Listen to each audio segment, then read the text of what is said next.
Hola amigos, bienvenidos a un vídeo más de esta lista de biotecnología y medio ambiente de mi canal personal.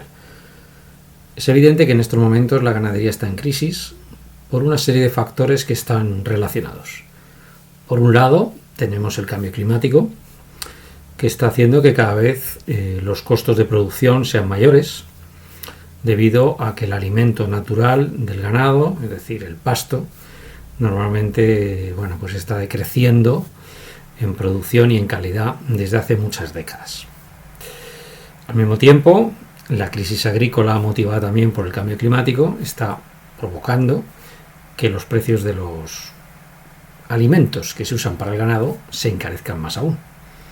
Además, tenemos una crisis de la energía debido a la guerra con Ucrania, o contra Ucrania, podríamos decir, que está provocando un aumento del costo, no solo en facturas eléctricas, sino también de gas, etcétera. En definitiva, los costos de la ganadería se han disparado.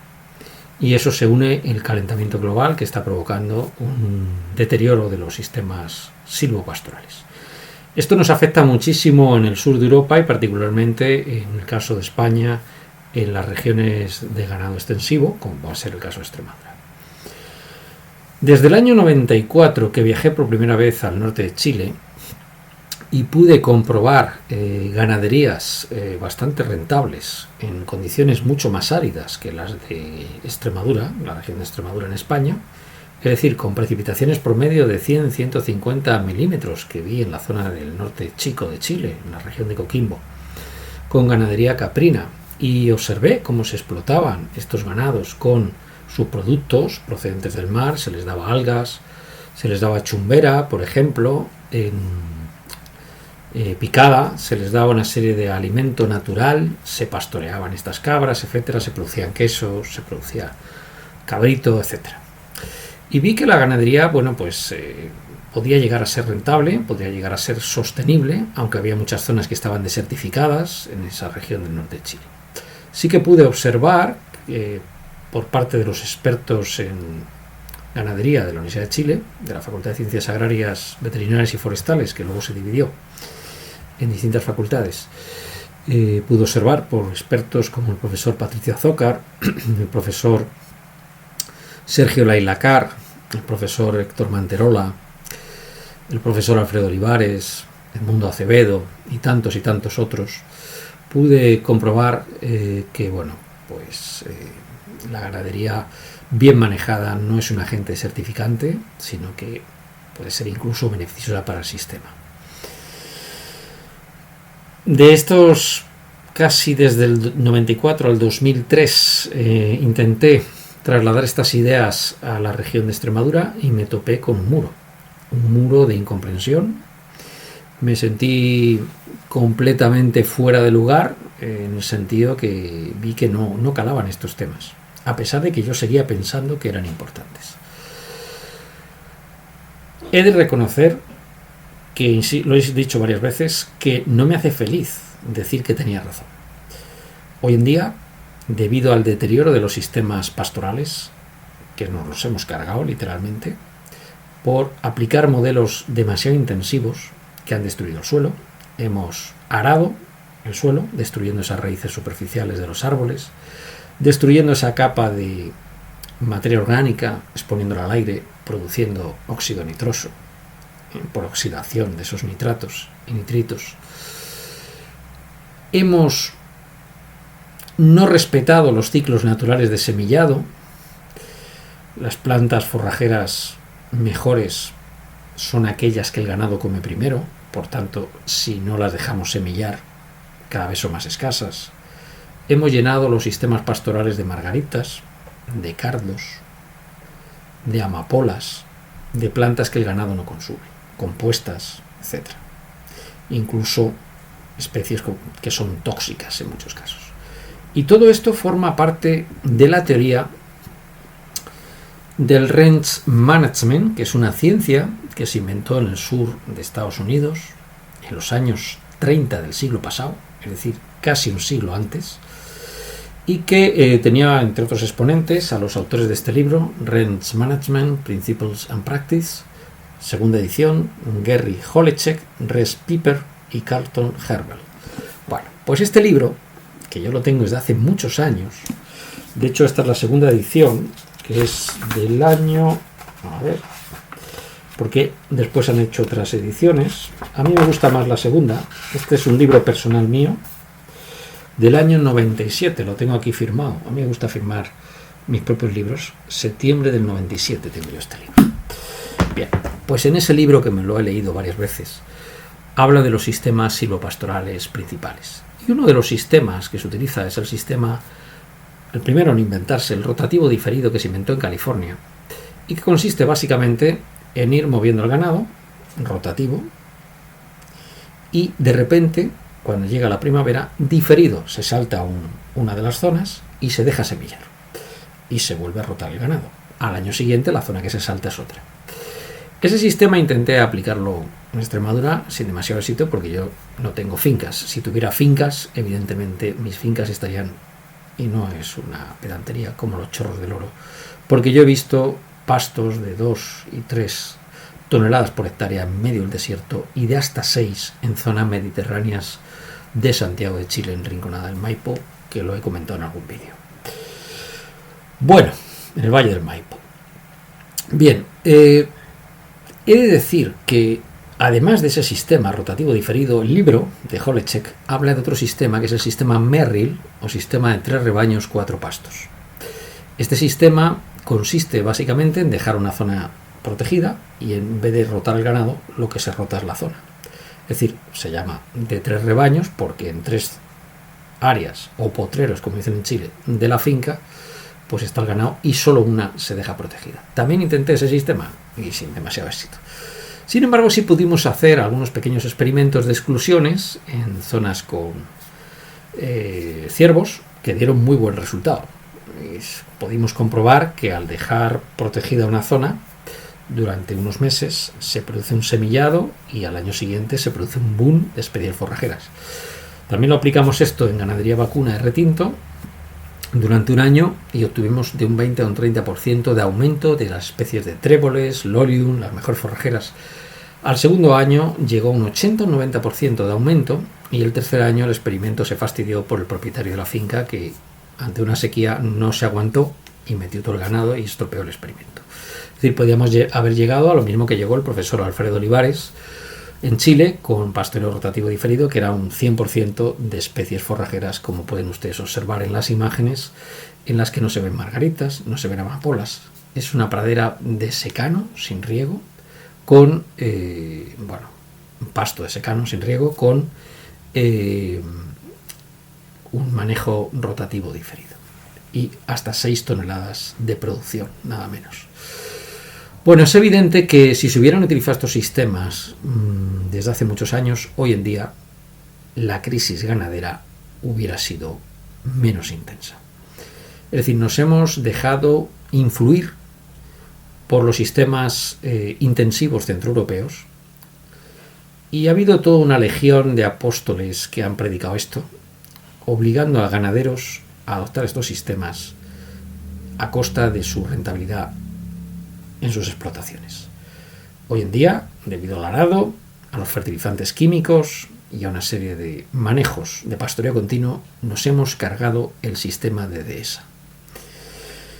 Y aunque yo ya no trabajo en estos temas, no descarto en algún momento poder volver a hacer alguna experiencia con estas ideas, pero el vídeo de hoy va sobre otra cosa.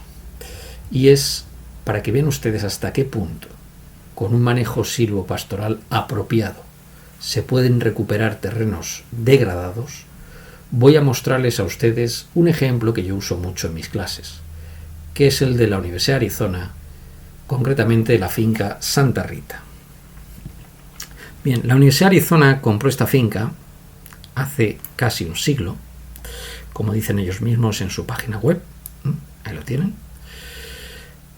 El plan de manejo Santa Rita de la Universidad de Arizona. Para que ustedes se familiaricen con lo que es Arizona, aquí tengo un diagrama ombrotérmico que llamamos, donde podemos observar que las temperaturas en Arizona promedio llegan en torno al mes de junio-julio, en torno a 35 grados, como ven ustedes ahí, centígrados, y bajan a 10 grados en invierno. Las precipitaciones, voy a ponerme en el otro lado de la imagen para que se vean los números exactos. Las precipitaciones raramente superan los 40 milímetros en un mes. Es decir, estamos hablando de unas condiciones obviamente de aridez extrema. ¿Creen ustedes que en estas condiciones de aridez extrema se puede hacer ganadería? Bueno, pues vamos a ver, porque el experimento Santa Rita, aquí tienen la finca Santa Rita, que es una finca que está dividida en una serie de unidades, como ven ustedes ahí, y estas unidades o fotografías secuenciales que se han hecho a lo largo de la finca, vamos a ver, aquí tenemos la finca, podemos pinchar sobre cualquiera de estas zonas para ver las fotografías desde el inicio. Vamos a pinchar, por ejemplo, la fotografía 18. Aquí tenemos, como pueden ustedes observar, junio de 1936. Dice, estación fotográfica número 18, área de estudio 106, localizada en el sur de la carretera que va a Box Station. La fotografía muestra el efecto de quemado sobre las burrowheats, que son estas plantas cespitosas, y otras vegetaciones en diferentes estaciones del año. Junio del 36 vemos varias fotos. En el año 52 vemos algunos cambios, un poquito menos de aridez. Fíjense en marzo del año 60. Pero por favor miren el año 85. Las burrowheats, esas que son plantas cespitosas, posiblemente invasoras de tipo 1, según la teoría del range management, han sido sustituidas por un pasto que vemos ahí.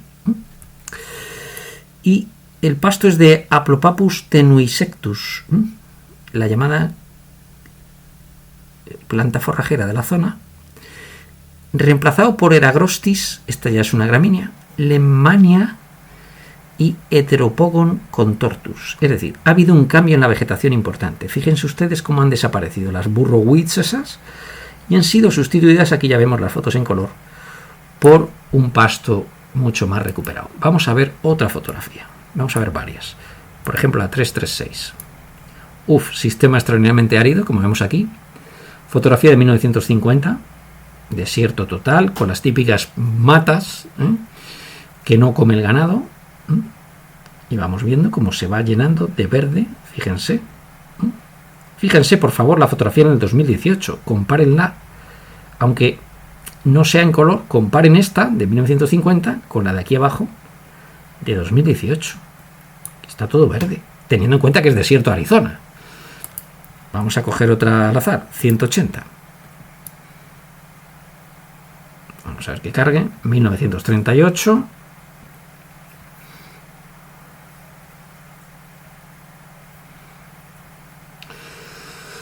Vemos ahí. Sumamente árido. Cómo se va cubriendo a medida que se va aplicando el sistema silvopastoral Santa Rita de vegetación. Bueno, en definitiva, ¿qué es lo que tenemos mediante este sistema Santa Rita silvopastoral? Bueno, lo que tenemos aquí es la demostración palpable de que es posible, manejando bien el ganado, en este experimento único en el mundo, no solamente por el tiempo que cubre, sino por la enorme extensión que cubre. Como he dicho, el rancho Santa Rita estaba degradado, lo compró la Universidad de Arizona a muy bajo precio. Hay mucha información sobre dicho rancho que no solo afecta como el estado de la vegetación, sino a nivel de los acuíferos, que claro, al mejorar toda esa vegetación, los acuíferos han recargado. En definitiva, es un experimento único en el mundo, ha habido otros en Australia también. Le llamamos experimentos a largo plazo de manejo pastoral, pero nos demuestra muy claramente el sistema Santa Rita es una variante del sistema rotativo diferido en la que se hace, o del sistema Merrill, en el que se hace una rotación de pastos con periodos de reposo de varios meses. Hay que tener en cuenta que Arizona es sumamente árido. Entonces, en definitiva, se trata de que el ganado no pastoree siempre en la misma zona y de dar tiempo a que esa vegetación de desierto se recupere. Entonces, mi pregunta es, o mi observación es, si esto se puede hacer en un desierto, como el de Arizona, con un nivel de precipitaciones que no llega a 40 milímetros, ni los meses más húmedos, con unas temperaturas tórridas en verano, si esto se puede hacer en un suelo desértico, ¿qué no se puede hacer en la dehesa extremeña? O sea, lo hemos hecho, no me incluyo porque yo no he tenido ni arte ni parte en la situación, lo han hecho las autoridades, los que se han encargado de asesorar a los ganaderos, rematadamente mal. Es decir, si en los años 90, cuando había vacas gordas, como se dice, es decir, cuando había dinero de Europa para subvenciones, se hubiera empleado ese dinero para mejorar los pastos, y no solo para lo que se hubiera empleado, hoy en día tendríamos sistemas silvopastorales en condiciones, tendríamos los acuíferos con más agua y tendríamos una ganadería con menos costos de producción. Así que, como yo he tenido que, y voy a tratar de ser lo más suave posible, aguantar el corporativismo de ciertos sectores, me gustaría decirle a esos sectores ahora, 30 años después, que se han equivocado. Se han equivocado por una razón muy simple, que no es filosófica, sino que es un hecho matemático comprobable por la teoría general de sistemas. El hombre no puede imponer a los sistemas naturales una producción que los sistemas naturales no pueden dar. Lo más inteligente no es forzar al sistema, porque siempre hay efectos colaterales. Es decir, si fuerzas al suelo, te cargas el suelo. Si fuerzas al árbol, te cargas el árbol.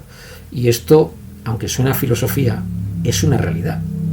No podemos forzar al sistema por encima de lo que el sistema puede dar. Lo que sí podemos hacer, como hicieron en el rancho Santa Rita, es entender lo que es un sistema, en ese caso desértico, o entender lo que es un sistema mediterráneo. Y en el caso del sistema mediterráneo, las plantas, la mayor parte de ellas, son plantas anuales. Significa que tienen un ciclo anual de desarrollo. Pasado ese año mueren, dejan su semilla para la siguiente generación. No son plantas perennes en muchos casos, solo algunas especies lo son. Y estas plantas anuales tenemos que respetar el momento de semillado de las mejores especies forrajeras. Luego el sistema, en el fondo, ya está inventado hace un siglo. Consiste en dejar que ese semillado se produzca. Y si a eso le metemos toda la tecnología biotecnológica que hoy conocemos, de elaboración de fertilizantes orgánicos, etc., podemos recuperar esos suelos, como hicieron la gente de Arizona. No va a ser fácil, va a llevar su tiempo, pero no hay otro camino. O eso, señores, o el desierto en el que estaban en los años 30 la finca de Santa Rita en Arizona. ¿Qué preferimos? ¿O desierto o sistemas pastorales bien manejados? Y luego, por favor, que no se quejen pidiendo ayuda para paliar esos costos, porque los ganaderos obviamente no tienen la culpa. La culpa es de aquellos que asesoran a dichos ganaderos. Un ganadero tiene que saber de ganado, evidentemente, pero y todos aquellos que tienen que formar en esos cursos de formación, no estaría de más que supieran un poquito de suelos, un poquito de semillado de plantas, un poquito de manejo silvopastoral, y dejar tanto información en aspectos que son importantes, pero que se han obviado otros muchos, ¿no? El sistema silvopastoral, para que sea exitoso, tiene que ser respetuoso con los ciclos naturales. Si no, no funciona. Lo hemos visto en Extremadura, lo hemos visto en muchas zonas del país y hemos visto los estragos que causa una ganadería mal manejada y cómo podemos revertir esa situación e incluso usar el ganado para mejorar el entorno natural. Nada más, un saludo y hasta otro vídeo. Chao.